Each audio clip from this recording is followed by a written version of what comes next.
off again. But it's the only way. Good afternoon and welcome to NUFC Matters with me, Steve Wraith, in what is going to be a very long and exciting day, I think, for Newcastle United fans. And I thought it was only right to get Ben Jacobs on. Good afternoon, Ben. Good afternoon. How are you? Very happy at this moment in time with what is going on. And I think you probably appreciate it. Having been through similar yourself, I guess, as a Leicester fan, just signing people on transfer deadline day is exciting. It's just good for us. I think you can see 14 years of having nothing to cheer and nothing to celebrate coming out on the Twitter timeline for us, Ben. It's great, to be honest. Yeah, and I think what makes it even more special and exciting from a Newcastle fan's perspective is that there was early business done, a little bit of a lull, and now you're kind of heading into the last few hours looking for almost the icing on the cake. Of course, not so much in the defensive department where a centre-back is desperately needed, but having got a couple early, particularly Kieran Trippier, bit of a marquee signing, Chris Wood, perfect for a relegation battle, excellent Premier League experience, used to getting into double figures in the goals.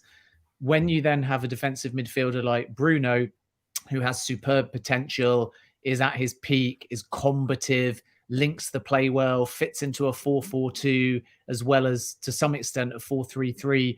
At that point, you can see a spine for the new signings. Then you get the win against Leeds United, which is massive for the season. So now it's almost like that Christmas Eve, or I'm going to sort of say New Year's Eve, maybe, because I believe that it's the new year coming into China. So why not use that analogy for a celebration because it's topical? But now you can look at that last day, and instead of panic, instead of wondering who needs to come in, it's more a case of thinking 2 or 3 more. And this feels like a new football team, not just new owners, but on the field. You can see the potential for where, if Newcastle United stay up, the football club might go. And I think that's really important for the mood of the club, beating Leeds, being able to go away together and then come back and add those final few additions. There will be disappointment if there aren't defensive reinforcements, but they're coming. And I think Newcastle will add at least 2 more in the next 24 hours. But generally speaking, that excitement, I think, is magnified because, as you alluded to, there's a real feeling that the club have ambition, even in this window, even though they're in that precarious position in the league. There's that ambition, which is far more long-term than just this season alone. Breaking news, Ben is transferring from Leicester to Newcastle fan base, says John from Ekitike. He's mischief making there, Ben. I tell you what, though, these owners have got money, and therefore, for the first time, Newcastle United can afford me. I like it. That's a good response. Good response. Okay, I mean, look, a lot's got to take place today. Let's start with Matt Targett, because we've not discussed him on this platform yet. I like that because he's a left back. He's also somebody who can play left side of midfield. He's 26, and it solves that left back problem that Newcastle have had. And although it's only on loan, I would presume they may have an option to buy. Obviously, Villa have brought in one of our targets, Digner, who was linked with us very early on in the transfer window, but didn't want to come to Newcastle, potentially for geographical reasons, I think. But yeah, Targett, it solves another problem that Newcastle had. What will he bring to Newcastle United's team, do you think? By the way, it always makes me laugh when people say they don't want to come to Newcastle for geographical reasons, when it's got culture, it's got passion. You can nip up to Edinburgh. It's only 4 hours down to London, but they're perfectly fine to go to Birmingham, which, as a Leicester fan, I do say this jokingly, is not the best city. So if he's picked based upon the geography, then Birmingham over Newcastle is a bad choice. But nonetheless, you can understand why he wanted to get out of Everton. But the left-back problem is obviously crucial. I think 2 centre-backs would have still been ideal, certainly 1. And I think we'll see over the next few hours that will be the case. But the reason it's a good signing is because Newcastle have also behind the scenes shown a lot of fight to get this over the line. So 24 hours or so ago, this wasn't happening full stop. And the reason for that was because Newcastle's preference was to make him a permanent signing, and Villa were very much against that, and a deal was nowhere near close. And I would say right up to this morning, a deal was still highly unlikely. And Newcastle adapted how they've chosen to negotiate the deal and took a kind of two-pronged strategy to the table. One was, as you've alluded to, they want to loan him and still have that ability to buy, and not just an option to buy, but they would prefer an obligation to buy. And then two is, well, Villa don't necessarily want to sell him right now because they see the potential and they know that he still provides cover for Digne.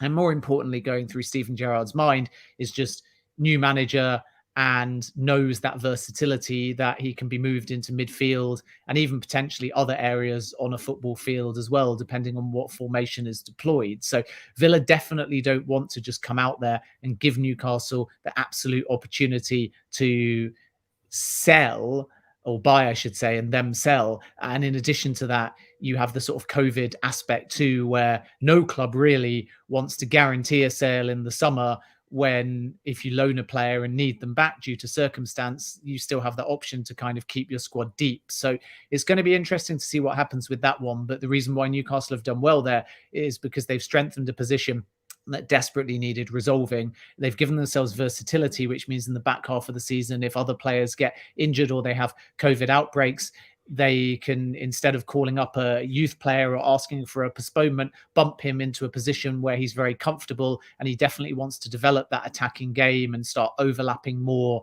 and cutting in field and being more involved in goal scoring phases of play. And he hasn't had as many opportunities at Aston Villa to do that, playing in deeper, at times more conservative formations. So Newcastle have done very well on that one.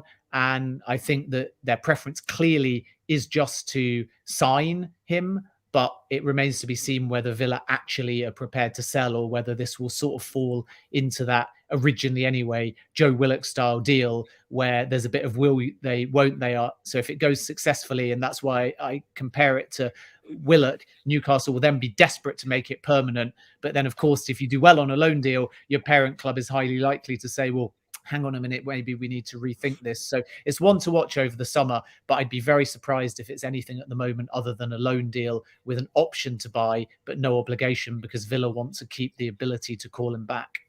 Yeah, there's certainly a reluctance on Gerrard's behalf, I think, to let him go, certainly at this moment in time, because like all good managers, he sees the importance of strength and depth, having two players for each position, which is, you know, what Newcastle United have lacked under the Ashley regime. Roger Cook and Zayed Musa asking about two potential deals. Lingard's situation, Zayed was asking about, and Roger asking about Henderson. Now, the Lingard situation, let's do that before we go to Roger's question. Lingard really sent a big message to our fan base, I think, was that Manchester United clearly feel threatened by the new superpower in the Premier League, Newcastle United, flexing their financial muscle. And they sent out a bit of a strange message, in the sense that they wanted what was amounting to £1 million a game that Lingard would be getting, that Manchester United would be getting for having Lingard come to Newcastle, in the sense that if Newcastle stay up, they would have to pay a relegation fee. I mean, that is crazy, isn't it? It's crazy. I mean, it's worth it if the player keeps you up. And, if, again, we use the Willock analogy, imagine if that had been the case back then, you'd have been glad to pay it, because he was one of the few players that just took the situation by the scruff of the neck and got you out of trouble. But it's a team game. So to put that kind of fee on one individual borders on farce. And I think what makes it more disappointing for Lingard in particular, let alone Newcastle, is just the fact that he had a very long conversation with Ralph Rangnick, and they seemingly came to an agreement that he would be allowed to leave. And then off he went to Dubai, thinking that Dubai might even then take him to Saudi Arabia, potentially for a medical. And regardless of that, Lingard made it very clear, his agent, his people, even sources at Manchester United, that he wanted to leave. He was prepared to join Newcastle. He'd agreed terms. He wanted the game time. He wanted the challenge. And he, at that point, thought he had the blessing from Manchester United. So all the signs were that a loan deal would be completed within 2 to 3 days. And that was 4 or 5 days ago. But this just shows you how quickly the transfer window moves. And that's, I think, actually, in hindsight, the best kind of analogy to the takeover as well. People couldn't understand during the takeover because it was perhaps more secretive why things change so often. And when they changed, it was very easy to kind of pick it apart and find inconsistencies or wonder why narratives were competing or inconsistent. And that's the transfer window for you as well. So it's equally as hard to cover as a journalist. The only difference is that instead of having total mystery, there's actually total openness, but it's conflicting. So an agent will happily tell you one thing, a player might tell you another thing. Look at Sven Botman liking a post of him in a Newcastle United kit. You can't send a clearer message than that, but the transfer's not happened. And you look at Dusan Vlahovic and Arsenal making a big push and Juventus saying, we neither can sign him or will sign him, but then they had to sign him because they realized that Arsenal were pushing so hard, it was now or never.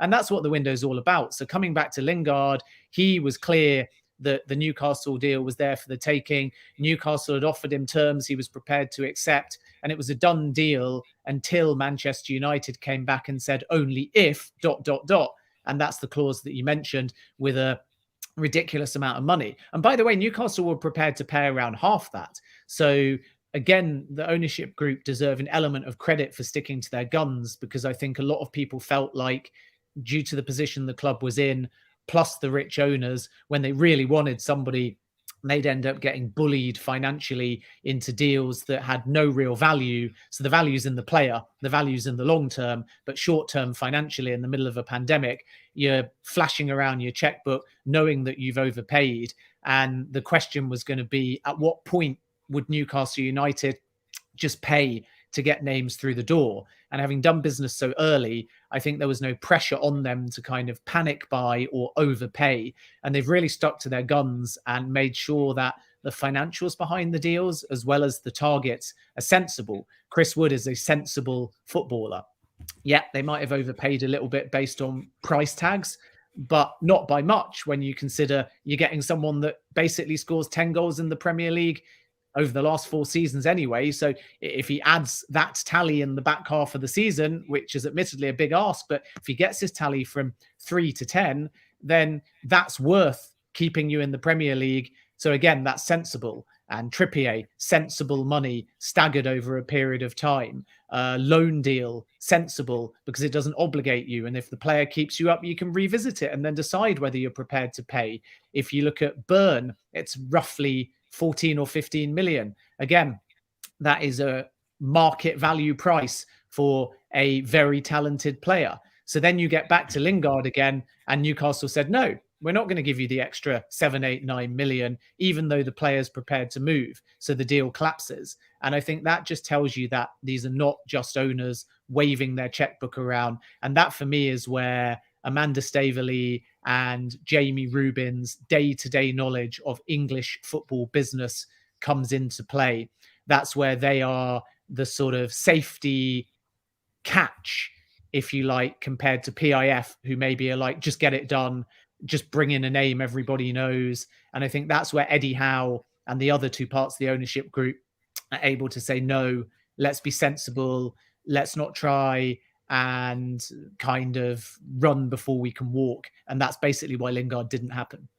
Yeah, okay. They may have to revisit Lingard. I'll just go through this that Keith Downey's posted on the Sky website about a minute ago, and that is that the Ekitike deal, which we all felt was, more or less done from the announcement this morning, it hasn't hit the buffers, but it might be difficult to do. Keith's quoting Keith here. He says, "But it's our understanding the player is going to take a little bit of persuading to come here.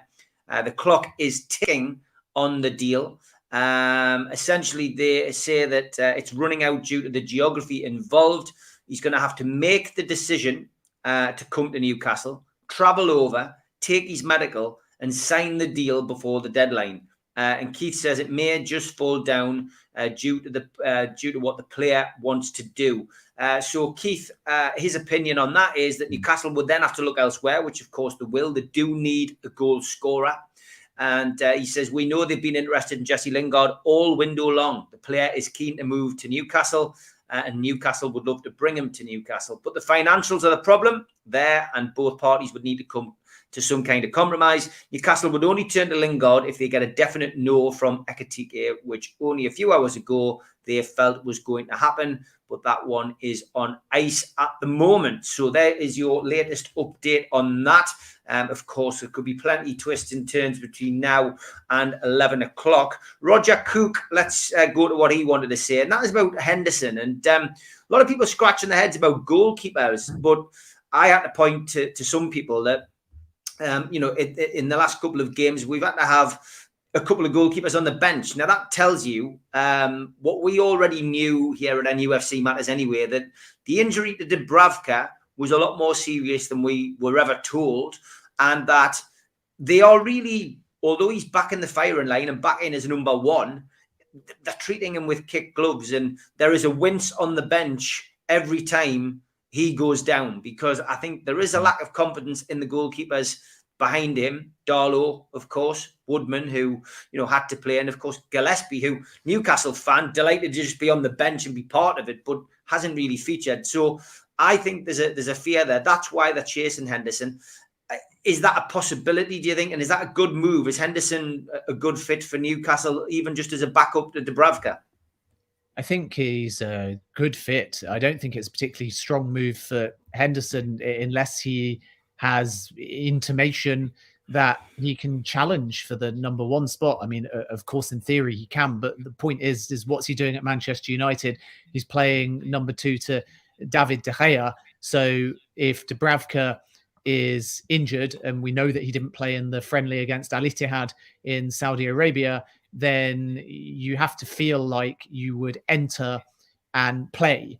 And as you've alluded to, entering and playing on a loan deal would allow him game time in the second half of the season. But if Dubravka is suddenly going to be fit and will be the number one when fit, then Henderson makes a loan move and doesn't get any game time. And therefore, it's either a case of behind the scenes, Newcastle United need a number one goalkeeper to come in on loan because they're worried about their current number one, or it's a case of he joins on a loan deal and then ends up just being backup, which he is at Manchester United. And then there seems very little point in that. And I think mid-season players don't really like making a loan unless they feel that they're going to come in and make a difference and they're guaranteed game time. And of course, the other thing is, which is really important to stress, Newcastle have to be careful here with their priorities, because if you go for Henderson, then you cannot go for Lingard because of how the rules are. So no two players from one club can be loaned between the two Premier League teams. Therefore, if Henderson is an active and realistic target, it again tells you that the Lingard deal is over. And if Newcastle come back in for Lingard at the last minute, then they're wasting their time and energy going back and forwards with Manchester United about Henderson. So I don't see both being priorities. Lingard now is like an opportunistic signing, and something has to give at Manchester United to allow them to either lower the financials behind that particular loan deal, or Newcastle effectively have to say, we've had a U-turn, we've changed our mind, we tried to play hard ball. And this is where the kind of games of a transfer window come in. Because if Newcastle deep down think Manchester United want to get rid of Lingard and were hoping and hoping and hoping Newcastle would just pay up, then they might leave it until the very last minute and then chuck in a cursory offer that's somewhere in between the two figures of about 6 and about 14 or 15 being mentioned. And who knows, they might get him. But my understanding at the moment is that the talks between Newcastle and Manchester United on Lingard had stopped, and abruptly, and Newcastle were pretty disillusioned with the situation.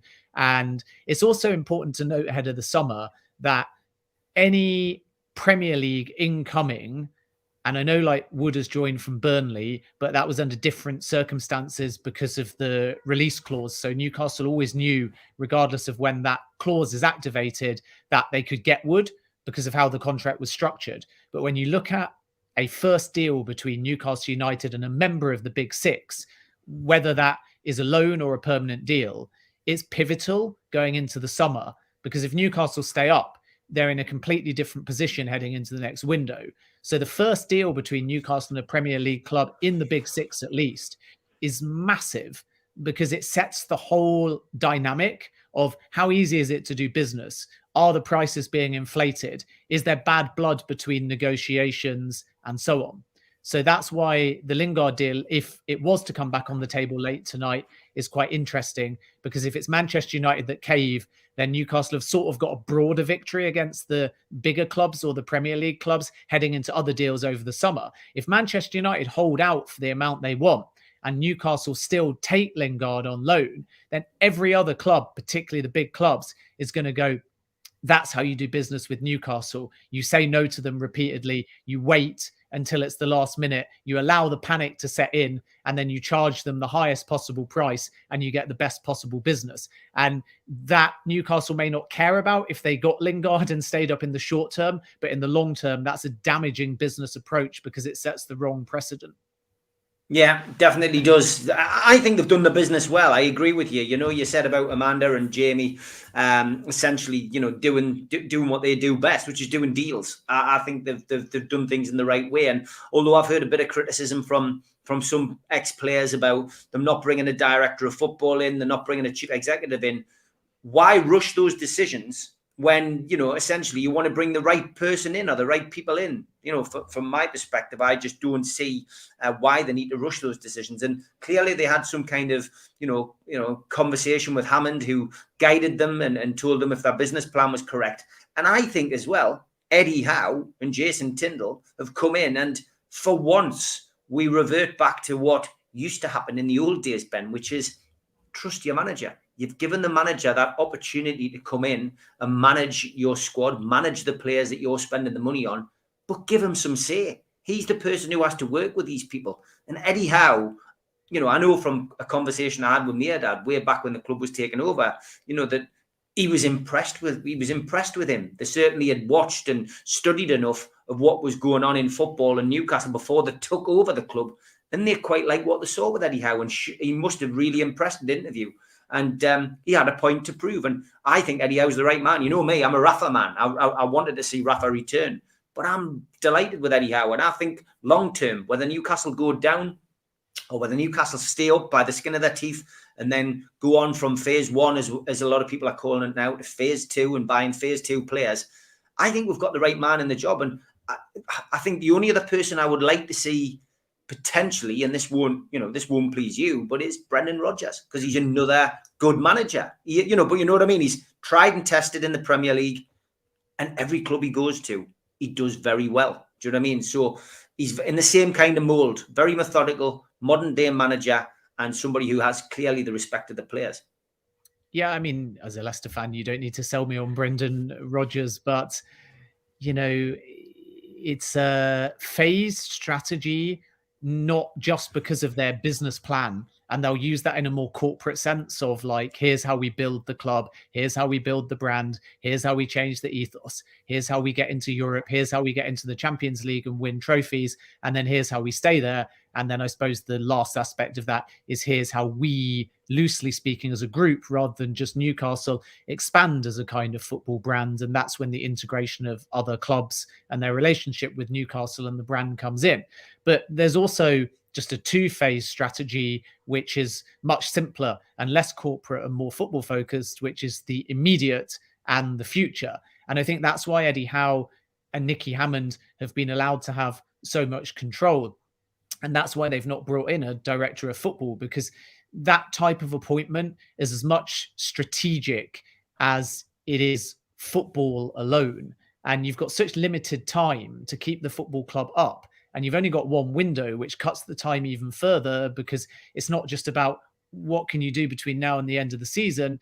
It's also about coming in and having 1 month, just a few months after you've joined, to get enough on the field to not put yourself in a position where you're setting that strategy, the first strategy I mentioned, back by at least 2 seasons, if not more, by being in the Championship. So I don't think it's necessarily just about the club ethos in the long run, giving Howe the control, because generally when you are looking to be one of the bigger football clubs domestically and in Europe, you need that consistency and stability, and you don't get that in any manager. Even Jurgen Klopp, say, at Liverpool, has to work under a transfer committee. Even Pep Guardiola at Manchester City is working under a far more rigid team of executives and scouts above him. And the reason for that is because you don't want the manager to go and then the entire strategy has to be changed because he's had too much control. So there needs to kind of be a manager that, yes, has authority,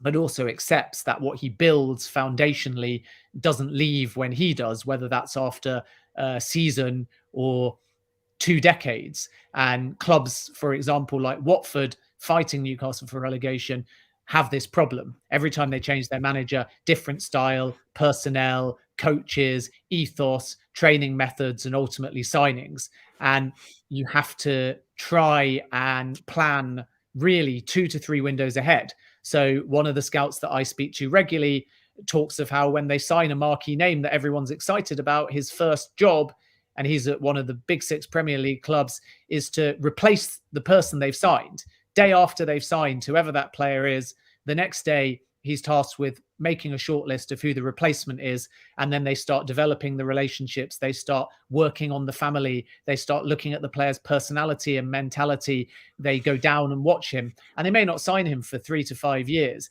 And that is ultimately what a club like Newcastle, if they want to be a Premier League and Champions League contender, need to do.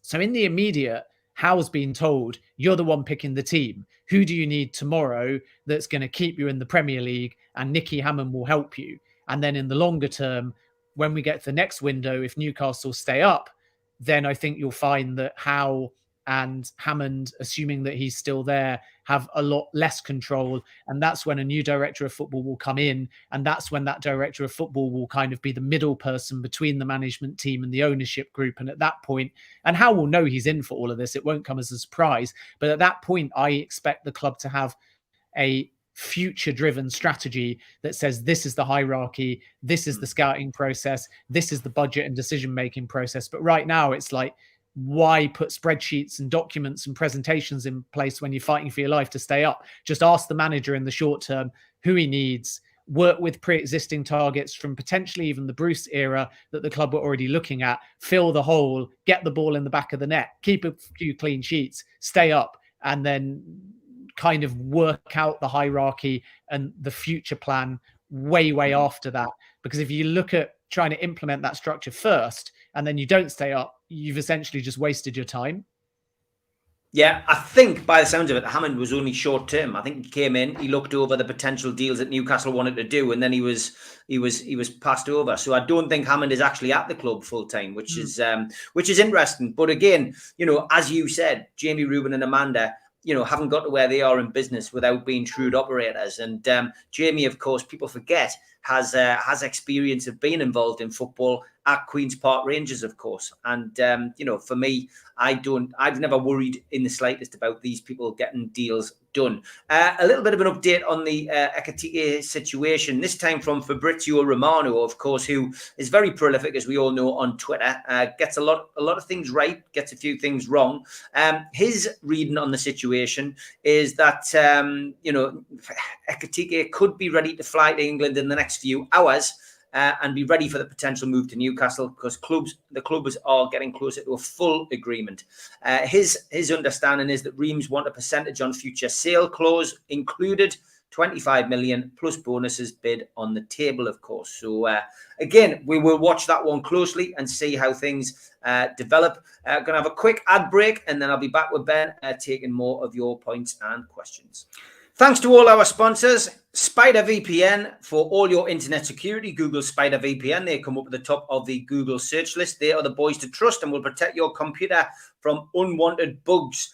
Skipsandbins.com. Telephone 0800 25 45 25 3. Email inquiries at skipsandbins.com. Website www.skipsandbins.com. Easy contract, free and pay-as-you-go waste collection.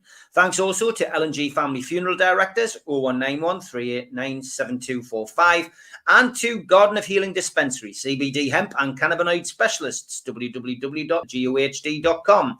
Thanks also to Arcot Interiors for all your kitchen necessities. You can find them at the bottom of Heaton Road, and Google Arcot Interiors. They come up at the top of the Google search list. Thanks also to qtechshop.co.uk, the makers of pool tables and snooker tables in Wolves and Newcastle, and the guys who run our website, nufcmatters.com. Thanks also to jabsignature.co.uk for all of the flyers that they do for us. Thanks to Media Arts for all the video work. If you're a first-time visitor to the channel, please subscribe. Hit the Newcastle Legends logo in the bottom right-hand corner, and that's it. You can subscribe for free. We still do 7 shows a week, and they are all free. Hit the thumb up underneath the video to like it. Click share to your social media, and drop into the comments box to speak to like-minded Newcastle fans. We're also available as a podcast on iTunes and Spotify and other podcast providers. The show usually goes up 24 hours after the show. If you want to join the NUFC Matters cult and get a cup, a pen, a scarf, and your membership card and entry into the monthly draw, put your phone over this QR code and it will take you straight to the website. Failing that, go to nufcmatters.com and become a member. If you want to come and see Malcolm MacDonald pre-match or post-match, we are at the Dog and Parrot. It's kid-friendly and it goes great food and beer, and you can come and meet Malcolm in person before the match or after the match during the season. Make a donation to the food bank via nufcfansfoodbank.co.uk. The matchday bucket is operational 365 days of the year. If you want to follow us on social media, then go to NUFC Matters. We've got a Facebook group and we've got a Facebook page. And if you're into the true crime stuff that we do, then follow Steve Wraith's True Crime Interviews, and that is a Facebook group. My personal Twitter follow-on page is @SteveWraith, and Instagram is Steve Wraith. Give me a follow on there too.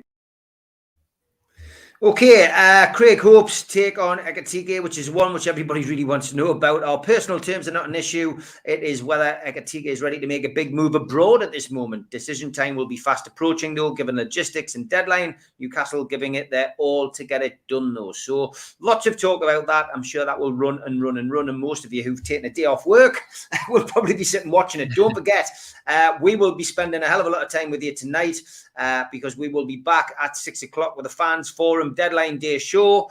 Your chance to come on and have your say and tell us whether you think Newcastle United has had a successful transfer window. We will be on for as long as it takes. Will we be on till 11? Who knows? If there's a deal to be done last minute, and it sounds like Ekitike might be one, then ultimately we might have to stay on till 11 o'clock. But yeah, Pete and Chris will be starting the show. Holly and I will take over at 7:30, and there'll be a whole host of familiar faces on from NUFC Matters tonight. Steve Hastie's joining us, Mitch is joining us, Stu Penman's joining us, and one or two others as well. And Joe Walker, Toon Tipster, who very rarely gets a chance to say much on here, is going to be joining me and Holly from 7:30 as well. So it'll be a cracking show tonight. Join us as we talk through the transfer window closing in January, and what a busy one it has been. Okay, let's get back to some of your points. Sean says, I hope so, because Chris Wood was bad business. Okay, let's talk about this. Chris Wood. I think Chris Wood is a stage 1 signing, is what we like to call it now. This is short-term signing about keeping Newcastle up, keeping them in the Premier League, and building on. He's not going to get you 20 goals a season.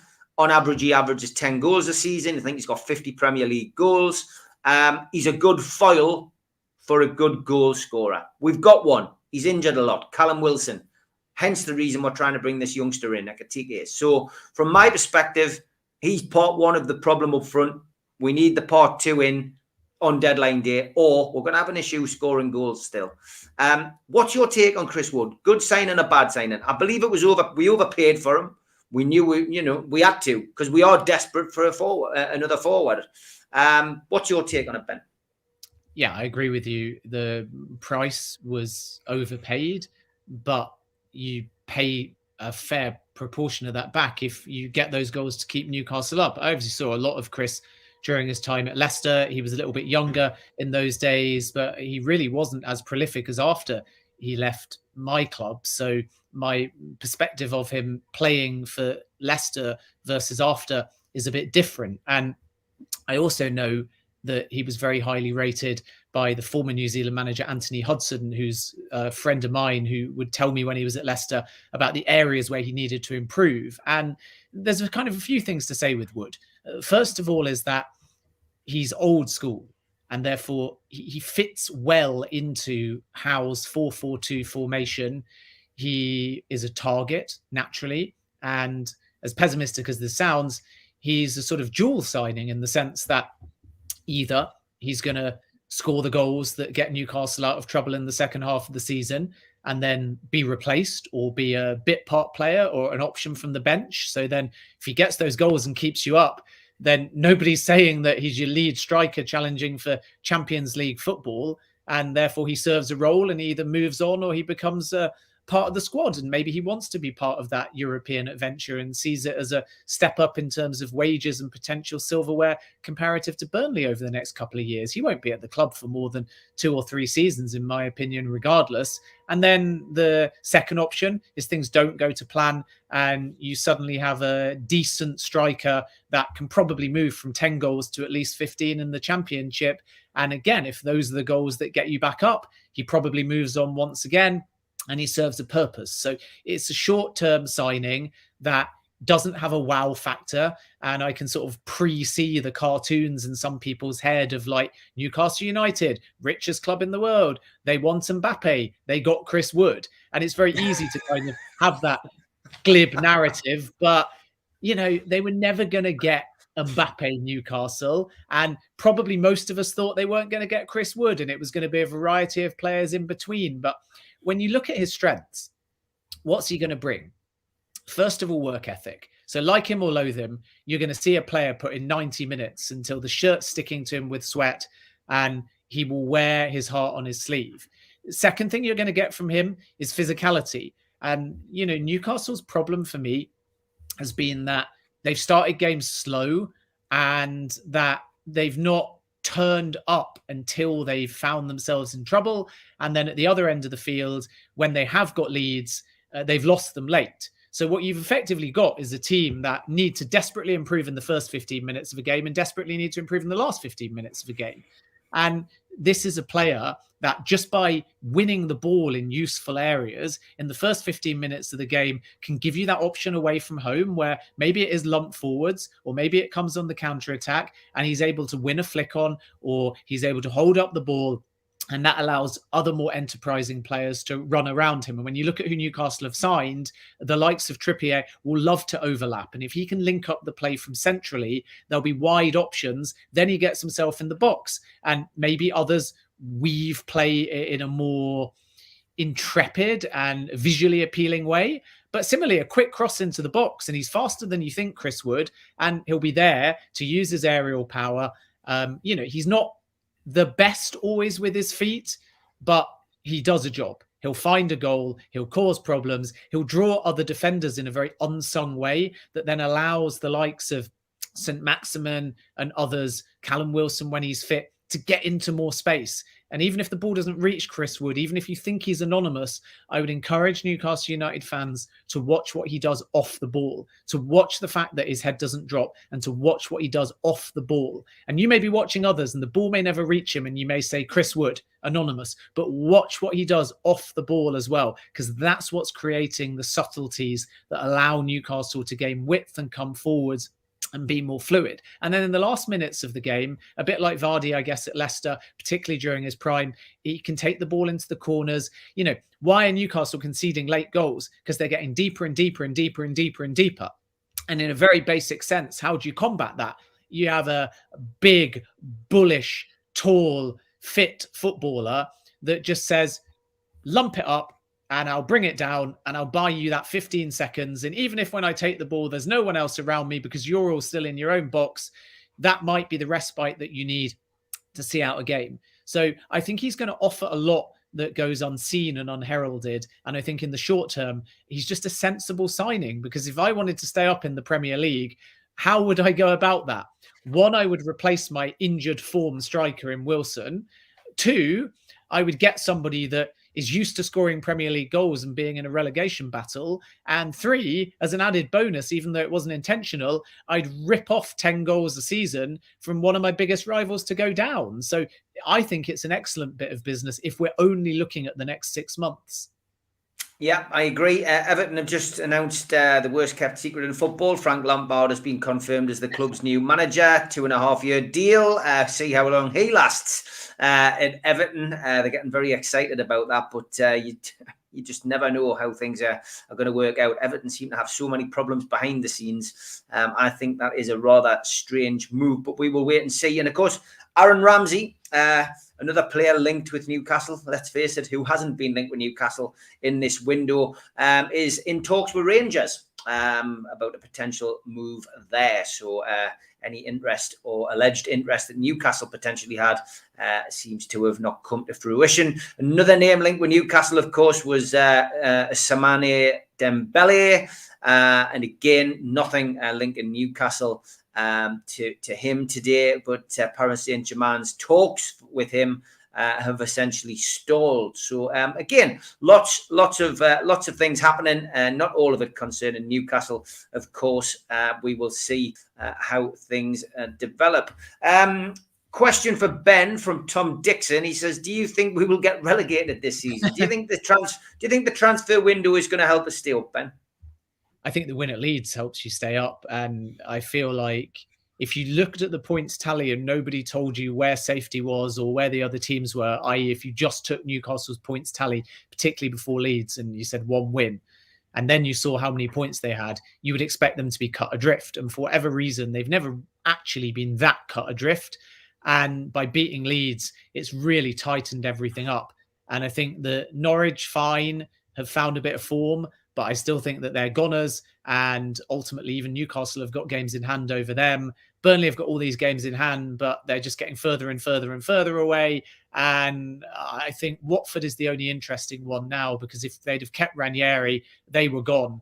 And I think Newcastle would have been fine. But Hodgson is obviously a shrewd operator, but that's been a really difficult club to come into as well. So then if we're judging the teams based on stability, Newcastle obviously have got a kind of uncertain ownership group, not in a negative way, just everything is uncertain if you've just come through the door. So there's an element of instability at Newcastle, and then any new signings would have to gel. But what they've got is momentum and kind of a buzz on the field and off the field, and none of the other sides in the relegation battle, other than perhaps Leeds at Ellen Road, can generate that kind of fan-led atmosphere that is going to help you get over the line in big games. So the short answer is I do think Newcastle will stay up. I think you'll be surprised in the end at how comfortably they will. What I would say is if it isn't comfortable, the last thing you want to do is go to Turf Moor on the final game of the season.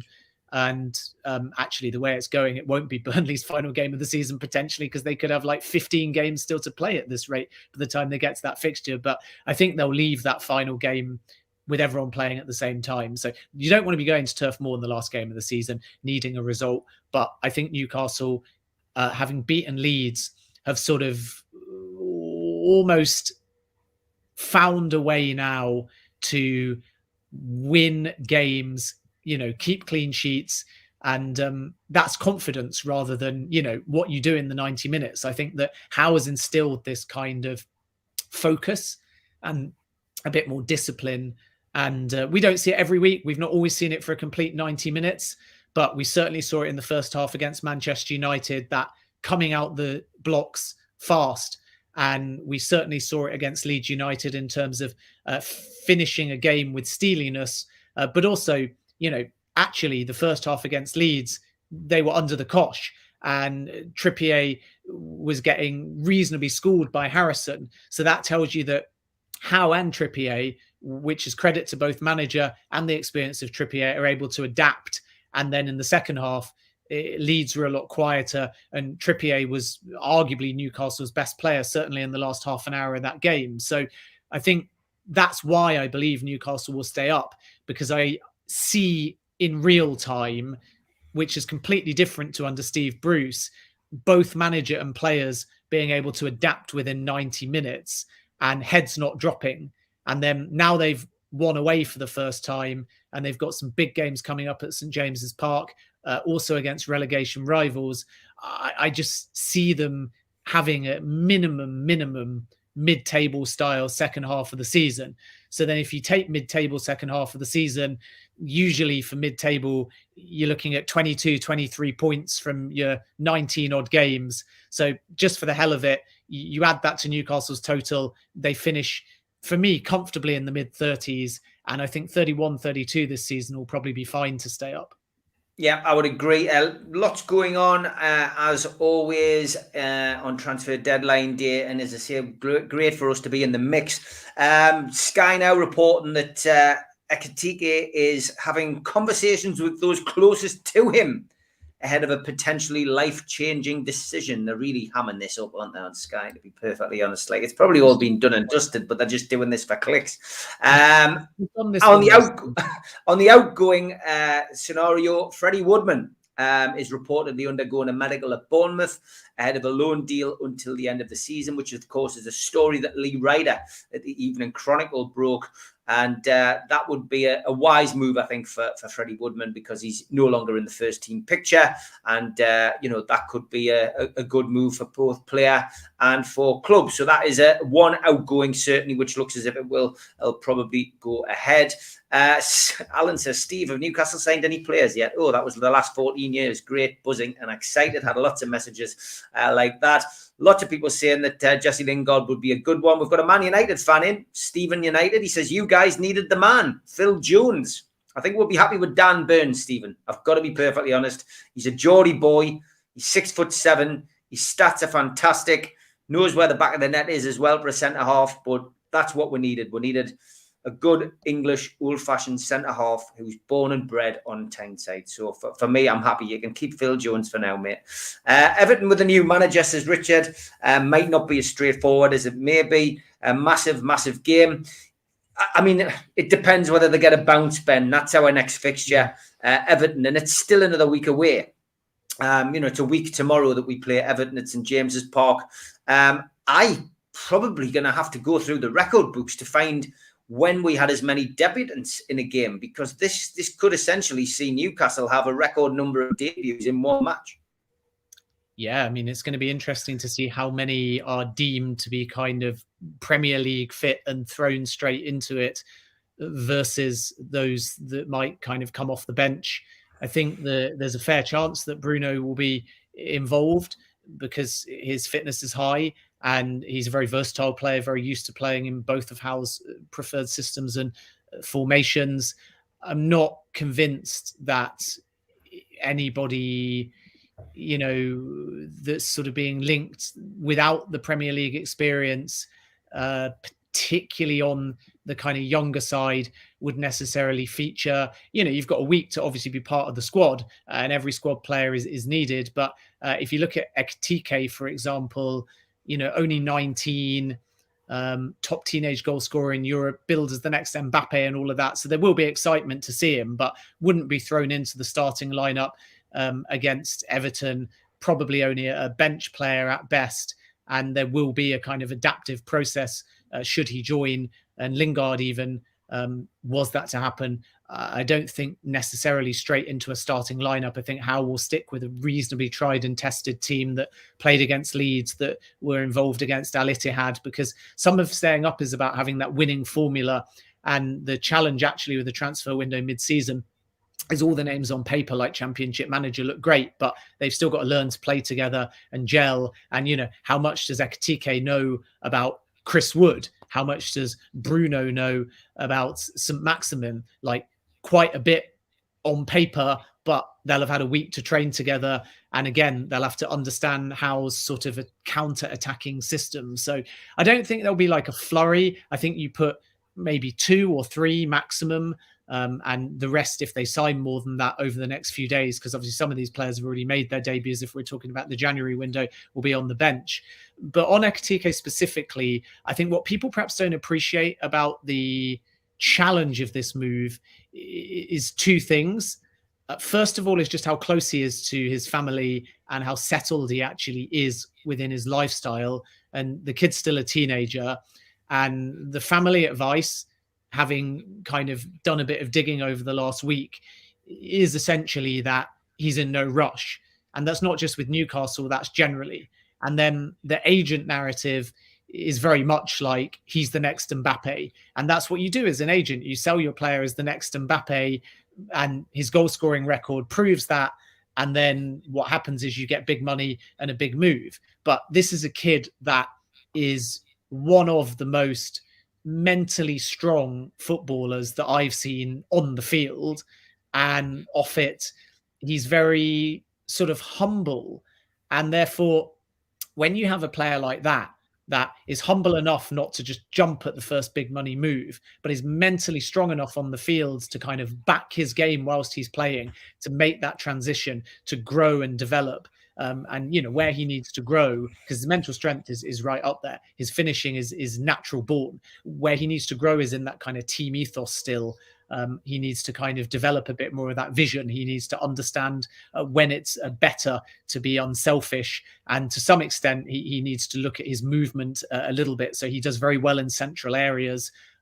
Sometimes when he gets sucked out wide, even when he's in a promising position, and even when he provides a pass or a delivery from there, he doesn't quite get back into a strong enough positional sense centrally. He's a bit lost in that wide area. So if he plays a 1-2 or a pass from a wider area, and then he's required to get back into the box, it's that kind of thing where he has to sort of look up, work out the passage of play. Is there an overlap on, and do I need to get to the back post, or is the defender out of position, and do I need to hover to the left or the right of the penalty spot? So these are the things he's developing and learning, and not doing that under a spotlight at the moment. And he believes, because he's mentally strong, that whether he moves now, in the summer, in a year or 2 years, he'll kind of get that big move. So you have these kind of two competing narratives, or three if you include Newcastle, of one, the family saying, there's no rush, we want you here, you're only 19, you're going to join a big club one day. And he's like, yeah, I believe in myself, but I also don't need it tomorrow. And then you've got the agent going, go to Newcastle, it's a massive move, grow with them, you know, make yourself a hero in 6 months, and then you could well be challenging for Europe. And then obviously you've got Newcastle themselves that are sort of pushing that narrative to some extent. And the only actual difference between Newcastle and the agent's narrative at the moment is Newcastle are saying, stay with us for the journey. And the agent, to some extent, from what I gather, is saying, if you go to Newcastle, it will help you get a move to Barcelona, Real Madrid, and so on in 2-3 years. So it's an element of the stepping stone to that. But, you know, he's not a finished product. And when you're in a relegation battle, you need a finished product. So sort of coming back to your question about debutants, would I chuck him in despite the reputation above Chris Wood, above Callum Wilson? I know you can play with two of them, obviously, but, you know, if we were talking pecking order, would I chuck a 19-year-old that's never played in the Premier League into a 6-pointer relegation clash? Probably not. But I'd sure as hell bring him off the bench with 30 minutes to go to try and make an impact. Yeah, great stuff. Great points made. Lots of questions coming in. Don't forget, we are doing a show later on, and you'll be able to come on and have your say. Join the show. Join the panel. Going to have an ever-changing panel tonight. Lots of people from NUFC Matters joining us tonight on the Fans Forum Deadline Day. Starts at 6 o'clock tonight, and we will probably take you through to 11 by the looks of it with what is going on. Another person, of course, well, another two players linked with Newcastle early on in the transfer window, Todd Cantwell and Nat Phillips, both on their way to Bournemouth on loans. Bournemouth going all out for promotion with Freddie Woodman, of course, at Newcastle down there having a medical as well now. It looks as if they are really pushing, and Bournemouth certainly supporting Scott Parker in his hope, as I say, for promotion. C. Glenn says Lingard was 16-1 to join West Ham 2 hours ago, now 9-4, probably off to West Ham. Well, a lot of money going on it, so it is a possibility. Rangnick has clearly said that he can go out on loan, but it will cost people a lot of money. So I guess it just depends on Ekitike and whether Newcastle can get that deal over the line, whether they go back in for Lingard, because I think a lot of people looking at Bruno and having watched him, play on and looking on YouTube, he can play different ways, shapes, and formations, and he can attack, he can defend. He looks the whole package, which is good. Mark Lowe says Targett is steady enough. He's got experience also, and he's played in the Premier League. He fits straight in, and he wants to play games. And you're now going to have two good fullbacks. You're going to have Trippier and Targett, which is fantastic. And with Dan Burn in the middle, who's an organizer, he's a big lad, gets up well up front as well. He can be dangerous on set pieces. You've only got to make a decision of who he plays alongside. That's going to be Howie's biggest decision. who does he play alongside Dan Burn? It's exciting times. Everybody wanted a centre-half. We've got one in. Haven't got the ones from abroad, but is it necessarily a bad thing in this window? Having somebody experienced, Ben, who's played in the Premier League, I think is great. Anton says, Targett and Burn sounds done. Do you both think that we'll get a striker over the line and possibly any more? I think they'll get somebody in to score goals, Ben. I don't think they'll do all of this without having another one up their sleeve if they need one. Yeah, especially because you have the ability to bring in a loan, and therefore, as one moves, others open up. So like a player we haven't spoken about is Eddie Nketiah. It's unlikely now that Arsenal are going to let him go before the summer, which is a shame for both the player and Newcastle and other interested clubs. But what you find is just that last minute movement isn't Newcastle centric. So there'll be a list of 4 or 5 targets that are opportunistic that either we don't know about or we think are dead. You know, Lingard is one of them, and Nketiah, a very, very, very long shot, is another. But I think that's completely off now. And again, yesterday it was relatively possible. But these kind of targets are there because another club that probably won't get their main person might at the last minute make a loan deal or a signing that frees up that player. And, you know, on the one hand, everyone's looking to keep their squad for COVID purposes, but on the other hand, they need to offload because you can only have so many in a Premier League squad. So it's going to be interesting to see that last minute movement. Like if Arsenal had signed Vlahovic, which 2 weeks ago they thought they were front runners for, then Nketiah would have been off for sure. But now they're faced with Aubameyang going off to Barca, and then obviously if Nketiah goes, they're very short, and Mikel Arteta is going to come under big criticism because Arsenal haven't had a good transfer window. So that impacts Newcastle because the player that they wanted is no longer available. But if Arsenal swoop in and make a couple of signings that come about last minute in the window, Dominic Calvert-Lewin, Isaac and so on, then at that point they may go, okay, now we don't actually want Nketiah to go on a free. We'd much rather get a little bit of money out of the whole deal. So things can change very quickly. So I think people have in their mind that the window is sort of chaotic when clubs do last minute business only. And of course it is to some extent, but it isn't like literally Newcastle working against the clock. It might be Newcastle United now suddenly being told of a target or a player that they either thought wouldn't happen or they never even thought would be available. And they only learn about that target now because of who another club buys. And then they've only got 8 hours to sort the deal, get the medical over the line and so on. So the chaotic nature of the window is geared by that domino effect that only tends to happen in the last day or two as clubs have to decide because they're faced with either you sign nobody or you sign this option and maybe it's not your first option. So that's why I think we're going to see a little bit of movement. And I think Newcastle are probably the second biggest winners of the window. I think Aston Villa have had a sensational window.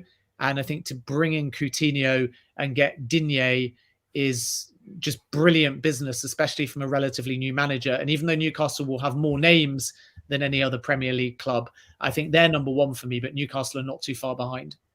No, definitely not. It's been an exciting window. We could always come in for Vardy, Ben, if we're struggling for a forward.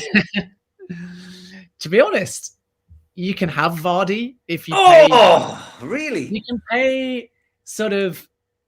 It's hard to know what he's worth because, like, if I wanted one striker to keep a team up in the second half of the season, you would pick Vardy because you know, again, that he's going to give you everything. You know, he's still got the pace and you know that he's going to probably get minimum, even if he has a bad second half of the season, 4 or 5 goals. But then I look at Leicester now and, you know, Daka's getting better. Iheanacho's there. You'd get a good fee for Vardy. You're going to have to move him on at some point. The danger for me with Leicester is just that we're falling into mid-table. And then by next season, Vardy may not be the kind of prospect that he is now because there's just these slight dips every season, not been discernible really, in fairness, since we won the Premier League until perhaps the back end of last season. But his minutes are down. He's had more hamstring issues and you have to manage his game. So say you get a big fee for him and you can then replace him with a 24-year-old who's firing in the goals left, right and centre. I'd be gutted to lose him on a personal level, but at some point you've got to get rid of him. So why not take the fee? So if Newcastle want to come in with some sensational offer now, overpaying for Vardy, sell him and find a replacement. Not because I want to get rid of him, but just because he's going to have to leave Leicester at some point, I would say, within the next 2 seasons. So maybe there is a logic in cashing in. Yeah, lots of comments coming in. Thanks so much. Please join us later on at 6 o'clock when we have the fans forum show. You can jump on as well if you've got a point to prove or a point to put across. So tell us what you think of the window. Please join us. It's going to be it's the longest show we'll have ever done as well. So I'm looking forward to being involved in that. Just a quick one from Craig Hope. He's saying that Borough have shown interest in Jeff Hendrick and Kieran Clark, but there's been no movement yet. There's also talk of Lewis going out on loan, as Eddie Howe would prefer not to have any unregistered players still at the club. So plenty going on at Newcastle, both ins and, as we expected, there will be a few outs. And Ben, that is the hour. Thank you so much for coming on, mate. Look forward to catching up with you again. And stay wrapped up in your jumper, mate, and enjoy your latest job. We don't want to go too much into what you're doing, but I'm sure you'll have a great time, and we'll get you back on when you come back from where you are, and we'll maybe have a discussion about that, mate. Look forward to catching up with you. But stay safe, mate. Thank you, Steve. My mum knitted this as well. Yeah, been a lot of comments about that. It's scandalous, I know, but I like to wear it. It's warm. Take care, mate. God bless you. See you soon. Cheers, Steve. All the best.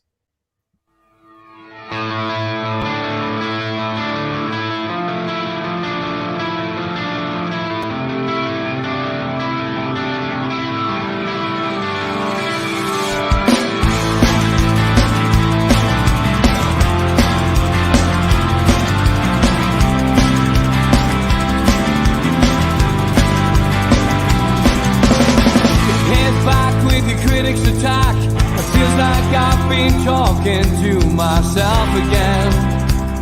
But it's the only